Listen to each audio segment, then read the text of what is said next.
Thank you.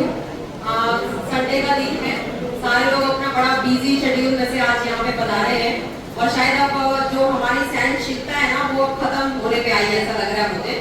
तो अगर ठीक है, महिला होने के नाते पुरुष प्रधान समाज में लास्ट में नंबर तो आया हम लोग का, रिस्पेक्टेड मंच और यहाँ पे जो आज ज्ञान गोष्ठी का जो आज जनक बाबरिया जी ने किया है, उनके साथ पूरी टीम जिन्होंने बड़े लंबे दौर से ये बोला था कि इस तरीके का हम प्रोग्राम करेंगे। सबसे पहले मैं ये जानना चाहूंगी कि मंच पे जो लोग बैठे हैं वो कितने दिनों तक इंडिया में हैं? 2 महीना बस, ठीक है। ये इसलिए पूछना था कि इस हॉल में बैठे हो कितने लोग सरकारी क्षेत्र में नौकरी कर रहे हैं? है ना, चलो ठीक है, इतना खौफ तो नहीं, फिर भी बैठे हुए हैं। उसके साथ एक और चीज ये जाननी थी कि सरकारी क्षेत्र में जॉब करने के साथ साथ हम लोग यहाँ खड़े हैं और इस विचार सरणी में जुड़े हुए हैं। वो इसलिए बड़ा इंपॉर्टेंट है कि बड़ा अच्छा है कि हमारी लाइव रिकॉर्डिंग पूरी हो रही है। क्यों, क्या होता है कि छोटी छोटी क्लिप ली जाती है, यहाँ से हमारी पूरी बात भी सुनने में आएगी लोगों को, वो छोटी छोटी क्लिप वहां तक लोगों तक पहुंचाई जाएगी कि भारतीय संस्कृति ने खिलाफ जो है वो गुजरात में एक जगह पे प्रोग्राम आयोजन किया।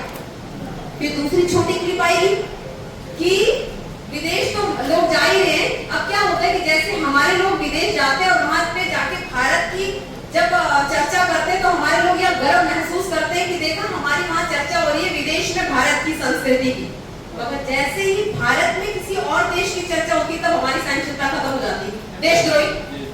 ठीक है, दूसरी बात, जब एक और इतना इंपॉर्टेंट, ये सारे जब मुझे फोन आया कि आप प्रमुख स्थान पे आओगे, फिर मैंने सोचा मैं भी कहीं नौकरी कर रही हूँ तो कल को प्रॉब्लम तो आएगा। ऐसा हो सकता है कि प्रॉब्लम आना ही है। जब संविधान की चर्चा हुई है, जब आपकी संस्कृति की चर्चा हो रही है, तो आपको देशद्रोही भी बनाया जा सकता है। मगर मेरे बाप ने बड़ी अच्छी एक शिक्षा दी थी कि कभी भी बैग उठा के नौकरी नहीं करनी है, कभी बैग उठा के नौकरी नहीं करनी है। अगर आपको जो है वो अपनी औकात पे या अपनी लियाकत पे अगर भरोसा है तो आपको कहीं ना कहीं जो है वो आप सक्षम हो जाएंगे। तो इस दौर पे हम, अभी मैं 33 की हुई हूँ तो ठीक से जी पा रही हूँ, अभी तक ऐसा कोई आया नहीं, बट आने वाले दौर पे इसीलिए पूछा कि आप कब तक यहाँ देश में हो, तो हम ऐसी चर्चाएं कब करेंगे। फिर से मुद्दे पे आते हैं कि इस हॉल में बैठे हुए कितने लोगों ने संविधान पढ़ा है? कितने लोगों ने? थोड़ा बहुत? बहुत अच्छा है, बहुत अच्छा। वो इसलिए मैं बोल रही हूँ कि यहाँ मंच से जो बातें की गई ना उनके अनुभवों में, वो रातों रात इवॉल्व नहीं हुई है, वो रातों रात इवॉल्व होने के पीछे वहां संघर्ष रहा है। अमेरिका की बात करते तो 1775 में वहां आजादी हुई थी। रशिया की बात करते हो तो 17वीं शताब्दी में वहां पे आजादी हुई थी। रूसी क्रांति की अगर हम बात करते हैं तो क्या वो रातों रात महिलाओं को जो है वो क्या मिल गए थे अधिकार? वो रातों रात जो है वो शिक्षण में इतने चेंजेस हो गए थे? नहीं, वहां संघर्ष हुए थे। वहां पे संघर्षों के बाद जो है वो इक्वल वेजेस की बात की गई थी। वहां संघर्षों के बाद महिलाओं को राइट टू वोट का अधिकार मिला था। आज मैं यहाँ बैठी हूँ, अपनी संस्कृति की हम बात करते हुए मैं बोलना इसलिए गुरेज नहीं करूंगी कि मैं इस मंच पे इस संविधान के कारण ही बोल पा रही हूँ, क्योंकि इससे पहले जब हम आजादी से पहले देते थे तो हमारी संस्कृति, हस्बैंड जब डेथ हो जाती थी तो औरतों को भी मार देते थे। फिर बोलते कि नहीं आप हिंदू संस्कृति के बारे में बोल रहे हो, आप मुस्लिम संस्कृति के बारे में क्यों नहीं बोल रहे हो? अरे मैं ये बोल रही हूँ कि अच्छी बातें करनी है या आपको जो है संघर्षमय जिंदगी की बात करनी है, इक्वालिटी की बात करनी है, वो कहीं धर्म आड़े नहीं आता है। एक ही बात है कि हमें धर्म की चर्चा बंद करनी है। अगर आज हम ये प्रण लेके जाए ना कि हमें धर्म की चर्चा ही नहीं करनी है, उस दिन से हमारी जो जिंदगी है वो बड़ी अच्छी चलेगी। मैं अपने आप बताती हूँ, मैं हिमाचल से हूँ मूल और मैंने गुजरात में शादी की है। तो जब हमारी शादी की बात चली थी तो हम लोगों ने कोई, वो क्या बोलते हैं उसको, मिलाते, हाँ कुंडली, वो नहीं मिलाया था। हमने मेंटल मैचिंग मिलाई कि वो ठीक है कि नहीं। तो अभी तक 10 साल हो गए तो ठीक चल रहा है, किसी भी बाबा के पास जाने का या कुंडली मिलाने का दोष नहीं आया। तो मेरा ये कंसर्न है कि जिस दिन हम लोग समाज के अंदर ये धर्म की चर्चा बंद करेंगे, अपने परिवार में ये चर्चा बंद करेंगे, उस दिन हम सबसे अच्छे जी पाएंगे, क्योंकि वो कहीं बीच में ही नहीं आता है। दूसरी बात आई कि युवक विदेश क्यों जा रहे हैं? इतना अच्छा बोला कि युवक विदेश क्यों जा रहे हैं, तो युवक विदेश क्यों इसलिए जा रहे हैं? अब आपको पता है हमारे देश में तो यहाँ बिजनेस हो गया, युवक को विदेश भेजो और ऐसा बोलो कि हमारी संस्कृति अच्छी है तो विदेश क्यों जा रहे हैं हमारे लोग? हमारे देश में जो डायरेक्टिव प्रिंसिपल प्रिंसिपल हैं, जब 5 साल बाद मैनिफेस्टो बाहर आता है, वो उनको रातों रात सपना नहीं पड़ता है कि आपने देश के लिए ये काम कर रहे हैं। वो भारतीय संविधान के अंदर डायरेक्टिव प्रिंसिपल का लिखा हुआ है कि हमारे देश में आपको ये काम करने हैं, पर हम क्या करते हैं, हम उसे नहीं पढ़ते। हमने आज जो है वो सबसे ज्यादा मनुस्मृति पढ़ी होगी, हमने जो है वो बाइबल पढ़ा होगा, हमने जो है वो कुरान पढ़ा होगा, हमने जो है वो ऐसी धार्मिक चीजें पढ़ी होगी, पर सबसे पहले हमने अपने कानून की किताब नहीं पढ़ी होगी जिसके अंदर वो सारी चीजें लिखी हुई है जो हमें एक मानवतावादी सोच की तरफ ले जाती है। तो इसलिए मेरा ये मानना है कि ये जो विचार सरणी हम लोगों ने शुरू की है उसका सिर्फ एक ही मतलब है कि जिस देश में हम लोग रह रहे हैं उस देश का रूल ऑफ लॉ क्या बोलता है। क्योंकि जितने भी देशों में ये लोग बैठे हैं और बात कर रहे हैं, वहां पे कोई व्यक्ति की भक्ति नहीं है, वहां पे किसी राजकारण की भक्ति नहीं है, वहां रूल ऑफ लॉ है कि कानून से ऊपर कोई नहीं है। आपको पता होगा कि कनाडा से में बहुत वातावरण खराब हुआ था, एक जो है वो एक किसी को मार दिया गया था, अभी मुझे किसी भी इस तरीके का, मगर वहां के राष्ट्रपति ने एक बात बोली थी कि हमारे यहाँ रूल ऑफ लॉ है, हम उसके दौरान जो भी कार्यवाही करेंगे वो करेंगे, मगर जैसे हमारे यहाँ की बात आती है हम सब खत्म कर देते। हम तो बात करते हैं जैसे राजनीति की, जो हम लोग बात यहाँ पे एक आई कि भारतीय संस्कृति महान है या राजकीय भक्ति जो है वो क्यों होनी चाहिए, क्योंकि अंधभक्ति हो जाती है। आपको हमारा अंधभक्त भी होने की जरूरत नहीं है, हमें भक्ति करनी है तो वो इसलिए करनी है, वो हमें संविधान की करनी है, क्योंकि उसके अंदर वो सारे मूल्य लिखे हुए हैं। मुझे अभी संविधान दिवस 26 नवंबर को गया तो मैंने एक जो है वो लेक्चर में बड़ी बार मैंने बोला कि जब 1947 में हम आजाद हुए थे ना, तो हमारे जितने भी फ्रीडम फाइटर थे वो सारे विदेशों में पढ़े, वहां पे उनको डिस्क्रिमिनेशन जो भी उनको फील हुआ, उसके बाद हमारे देश में आके सुंदर सा लोगों ने हमारे लिए संविधान लिखा और उनको जो चीजें ठीक लगती थी वो हमारे देश में इवॉल्व की। मगर हमारे लोग क्या कर रहे हैं कि यहाँ से भाग के विदेश में जा रहे हैं और विदेश में जाके जो है वहाँ क्या अच्छी चीजें हैं वो नहीं करते। मगर आज जब हम मंच पे बैठे थे वो लोगों ने बताया कि ये कमियां हैं, जो सोशल सिक्योरिटी लोगों को मिलनी चाहिए वो हमारा हक है, तो हम क्यों नहीं मांग सकते। बात सही थी कि हमें मांगने क्या ही पता नहीं कि हमें सरकार से क्या मांगना है, सरकार से हमें क्या मांगना है। मेरा ये मानना है कि जब सबसे अच्छी बात की कि राजनीति को समझना, मैं बार बार अपने लेक्चर में बोलती हूँ कि राजनीति इतनी इंपॉर्टेंट चीज है कि एक इंसान अपनी माँ के पेट में होता है तब से लेके जब तक उसकी डेथ नहीं होती है तब तक राजनीति उसके साथ जुड़ी हुई है। हम अपने परिवार में अपने पेरेंट्स से सारी चीजें मांगते हैं कि हमें जो है वो कपड़ा चाहिए, रोटी चाहिए, एजुकेशन चाहिए, माँ बाप कभी मना नहीं करते, वो अपना पेट काट कर भी अपने बच्चों को वो सारी चीजें प्रोवाइड करवाते हैं। तो राजनीति जो लोग बैठे हुए हैं सत्ता में उनसे भी हमें उतना ही हक है, वो हमारे पहरेदार हैं, उनको हमें सुरक्षित करना है। हम क्या करते हैं, अभी जैसे वार्ड की बात है कि हर वार्ड में लाइब्रेरी है, यहाँ तो वार्ड के लोग प्रमुख है, उनकी गाड़ियां वीआईपी, इन लोगों ने अपना ही एक धड़ा शुरू कर दिया जिसके अंदर वो नौकरियां बेच रहे हैं। ये वार्ड प्रमुख, वो वार्ड प्रमुख, आपने जो मेंबरशिप भरनी है तो इसमें मिस कॉल मारो। मैं ये बोल रही हूँ कि आज जो 75 साल हमारे देश को आजाद हुए, जो संविधान दिवस हम लोग कंटिन्यूटी में मना रहे हैं, उसके दौर में हमें आने वाले समय में ये बहुत खराब विडंबना है हमारे देश की कि जिस देश में हम रह रहे हैं उसके देश के तंत्र को ही नहीं हम समझ पा रहे हैं। आज हमने बोला या इन्होंने बोला और उनकी बातों में हमें लगा कि नहीं ऐसा करना चाहिए, हमें ये खुद से होना चाहिए कि हमारे देश किस तरीके से चल रहा है, हमारे देश के अंदर जो मूलभूत जो आपके स्ट्रक्चर है वो क्या है। आपको पता है कि जितने भी लोग आते हैं डेमोक्रेसी में, जितने भी लोग पार्लियामेंट में बैठे हुए हैं, वो लोगों ने हमेशा बेसिक स्ट्रक्चर को तोड़ने की बात की। उनको कहाँ अच्छा लगेगा उनके फ्रीडम पे अटैक करेंगे, उन्होंने हमेशा फंडामेंटल राइट्स को इंक्रोच किया।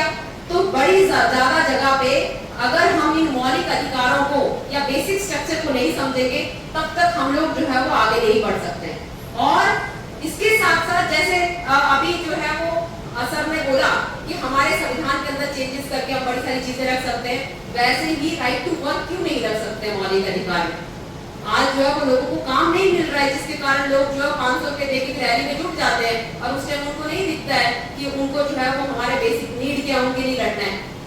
तो ये सारी चर्चाएं तभी हमारी जो है वो संपन्न हो सकती है जब हम लोग अपने दिमाग में धर्म का जो एक और धर्म की जो ये सोच है उसको सिर्फ अपने तक रखें। जिस दिन हम उसको चर्चा में नहीं लाएंगे, देखना उस दिन कितना हमारा समाज स्मूथ चलेगा। क्योंकि क्या होता है कि जो मुद्दे की बात है ना वो भटक के इसमें आ जाती है, इस मंदिर के नीचे तो मस्जिद थी या इस मस्जिद के नीचे तो कोई मंदिर था।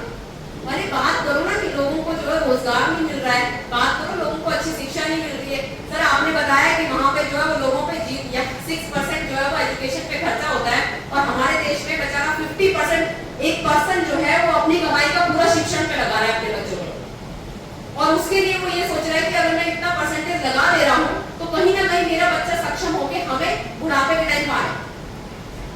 जो दौर यहाँ पे शिक्षण के ऊपर खर्चा होना चाहिए वो तो उन लोगों ने दूसरी जगह खर्च कर दिया जा रहा है। और यूनिवर्सिटी की बात करूं, प्रोफेसर की बात करूं, वहां पे लोग भी इतने दंभी हो चुके हैं कि जैसे झंडा पार्लियामेंट का बदलता है वैसे उनकी सोच बदल जाती है। तो इस तरीके की सोच जो है वो कभी हमें आगे नहीं बढ़ने दी जा सकती। जैसे ही लोगों का जो है न्यूज में जिस चीज का इतना इंपॉर्टेंस आ जाता है, वैसे हमारे दिमाग का जो है बत्ती एक साइड हो जाती है कि नहीं ये तो बिल्कुल ठीक है, फिर कुछ भी हो जाए, 1000 रुपए का दूध भी क्यों नहीं बिक रहा है। अगर हम तो मानेंगे इसी को, आपको किसी की भक्ति करने की जरूरत नहीं है। मेरा एक मानना ये है कि हमें जो है वो भक्ति सिर्फ इसलिए करनी है कि रूल ऑफ लॉ से ऊपर कुछ नहीं होना चाहिए। फिर वो जो ऑटो चलाने वाला बच्चा है या फिर प्राइम मिनिस्टर का बच्चा है उसको एक समान शिक्षा मिलनी चाहिए। और इसी के साथ साथ ये क्यों नहीं हो सकता है जब हमारी वेलफेयर स्टेट बोला हुआ है। वेलफेयर स्टेट ये नहीं कि हमें भीख में आप लोग जो है मनरेगा जैसी स्कीम दे रहे हो, आप जो है वो सिर्फ मेल न्यूट्रिशन को हटाने के लिए एक छोटी सी स्कीम दे रहे हो, मां अन्नपूर्णा स्कीम, ये नहीं है। आपको जो है वो मूल तरीके से इन सारी कुरीतियों को हटाना है। सिर्फ 5 साल के लिए आप आ रहे हो और उसका एक आप बड़ा जो है वो चार्ट बना दे रहे हो कि मैंने इस साल में ये किया। नहीं, मैं अपने घर के पास बताती हूँ कि हम लोगों में खुद में कितना कंपटीशन है। जब एक साइड अजान चलती है तो दूसरे ने सोचा हम क्यों कम पढ़े, तो हनुमान चालीसा शुरू कर दी। नहीं, हम क्यों कंपटीशन में पीछे रहे, तो हम कहाँ सुधरे हैं। अगर हम बात करेंगे अपने घर से तो रात को वो लोग आके पत्थरमारी करेंगे। ऐसा माहौल क्रिएट हो चुका है और वो माहौल जो है वो हमें ही बदलना पड़ेगा। और तो ऐसा भी हो सकता है इस हॉल में बैठे हुए लोगों को, बड़े सारे लोगों को जो है वो अलग ट्रीट किया जा सकता है। बड़े सारे लोगों को ये भी हो सकता है कि अब खौफ में मैंने सरकारी क्षेत्र में इसलिए पूछा कि बेचारों की बदली भी हो सकती है और अगली बार उनको हटाया भी जा सकता है या परेशान किया जा सकता है। तो ये दौर जो है वो खौफ का क्रिएट किया जा रहा है। जो लोग सक्षम हैं, जिन लोगों को ये डर नहीं है कि मुझे जो है वो अगर निकाल भी देंगे और मेरा परिवार सुरक्षित होगा, वो फिर भी बोल पा रहा है। बट ऐसा दौर झूठ मूठ क्या किया जा रहा है और इतनी बेरोजगारी लाचारी ला दी जा रही है जिसके कारण लोग 100 रुपए के पीछे आपके पीछे आने के लिए रेडी। क्या आपको नहीं लग रहा है कि कितने लोगों को जो है ऐसा बना दिया गया है समाज के अंदर कि वो पर्सन जो है उसको संविधान से कोई लेना देना नहीं, उसको ये कि शाम को मेरा पेट पड़ रहा है या नहीं पड़ रहा है। बट ये लाचारी लाई गई ताकि आपके दिमाग के ऊपर ये प्रेशर लाया गया। आपको नहीं लगता जब भी हम न्यूज ऑन करते हैं तो हमें ये लग रहा है अरे ये डिबेट चल रहा है, एक दूसरे को लड़ाने का ये सारा चांस है। जिसके कारण मुझे ये लगता है कि हमें अपने दिमाग खुले रखने हैं और उस दिमाग के साथ हमें जो है वो चश्मे नहीं पहन के आना है कि पहले से जो है वो ब्लैक चश्मा मैंने पहन लिया अब मैं नहीं उतारूंगा। जब हम ये सोचेंगे कि 1947 में बड़े सारे विदेश से लोग पढ़ के आए और हमारे देश के लिए स्ट्रगल किया और ऐसे जो है वो मूलभूत ऐसी चीजें हमें रखी जो मानवतावादी सोच हमारे बीच में रखती है और कोई सोच नहीं रखती है। तीसरी बात ये इम्पोर्टेंट है कि बड़े सारे लोगों ने जो यूनिवर्सिटी और स्कूलों का बहिष्कार किया था ब्रिटिश सरकार के दौरान कि भाई हमें जो है वो आजादी किस तरीके की चाहिए। तो हमारे जो लोग हैं वो हमारे लोग कहाँ एक लामबंद हो पा रहे हैं। हमारे लोगों को पता ही नहीं है कि कौन अभी जो है वो स्ट्रगल कर रहा है। अगर कोई बेरोजगारी और महंगाई के लिए कोई बात करता है तो वो ये बोल रहा है नहीं ये देशद्रोही है, तो लोग जानते ही है कि अगर आगे इस रैली में जाएंगे तो हम लोग जो है वो ये इनके साथ हो जाएंगे। हमें पहचानना है कि कौन से लोग हमारे मूल्यों के साथ हैं, उन मूल्यों के साथ जो जीवन के लिए एक मानवतावादी सोच के लिए जरूरी है, उनकी परख हमें करनी चाहिए। वो परख भले किसी भी राजनीति लोगों की क्यों ना हो, क्योंकि पहले ये था कि हमारे देश में 1991 से पहले का दौर था, उसमें अलग अलग विचारिक लोग हुआ करते थे, उनमें जो अच्छी चीज लगती थी वो हमारे देश के अंदर डेवलप कर रहे थे। मगर अब ये हो गया कि अच्छा ये दूसरी पार्टी का बंदा है, ये तो हमारा विरोधी है, नहीं इसके साथ कोई चर्चा नहीं हो सकती। तो हमें ये डेमोक्रेसी के अंदर अगर इसे बचाना है तो ऐसी और ज्ञान गोष्ठी करनी चाहिए और जो सीरीज है स्वरा भास्कर की संविधान के ऊपर, वो YouTube पे 10 एपिसोड है, वो सबको देखने चाहिए। और हर एक नागरिक का ये सच में ड्यूटी बनती है कि वो जाने कि इसके अंदर क्या है। उसके अंदर सिर्फ अपने मौलिक अधिकार ही ना देखें, उसके साथ हमारी ड्यूटीज भी देखें, उसके साथ हमारे डायरेक्टिव प्रिंसिपल्स भी देखें, तो हम बहुत आगे इसलिए जा सकते हैं कि कल को जब वो लोग हमारे पास आएंगे 5 साल बाद, तो हम पूछ सकते हैं कि ये जो काम दिए थे वो आपने किए या नहीं, क्योंकि उस कानून की किताब के ऊपर ना हम हैं ना वो लोग। तो मेरा ये मानना है कि ये सारी दौर के साथ एक और चीज मैं बोलना चाहूंगी कि जितने भी गैर कानूनी काम हुए हैं ना, वो कानून को मद्देनजर रखते हुए हुए हैं। लोगों को क्या लगता है कि ये कानून पास कर दिया जाए फिर हम कानूनी काम कर लेंगे, मगर हमें ये समझ होनी चाहिए क्या ये कानूनी ठीक है मानवता की सोच के लिए। एग्जाम्पल के तौर पे जब कोई लेबर लॉस थे ना पहले, कि कोई लेबर अगर काम कर रहा है तो डिग्निफाइड मैनर से वो काम करता होना चाहिए। इन लोगों ने क्या चला दी थी कि 12 महीने की बात करें तो परमानेंट की कैटेगरी में आकर 11 महीने कॉन्ट्रैक्ट पे लाओ। दूसरी बात ये किया कि लेबर कोड लेके आओ भाई, कोड लेके आओ, लॉज हटा दो, क्योंकि डायरेक्टिव प्रिंसिपल के अंदर लेबर की डेफिनेशन एक मानव के साथ जोड़ी गई कि आपको इसको सक्षम करना।